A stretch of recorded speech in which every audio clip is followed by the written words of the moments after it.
समुद्रको छाल जस्तै यो मन छल्किरहन्छ।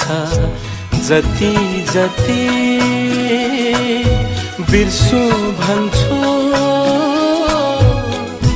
याद बल्झिरहन्छ, याद बल्झिरहन्छ।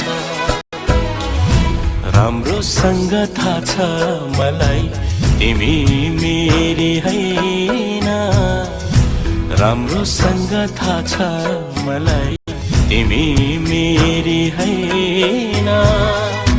फेरि पनि तिमीलाई भुल्ने उपाय नै छैन, फेरि पनि तिमीलाई भुल्ने उपाय नै छैन। तिम्रो घरै भत्काउने मेरो नियत हैन।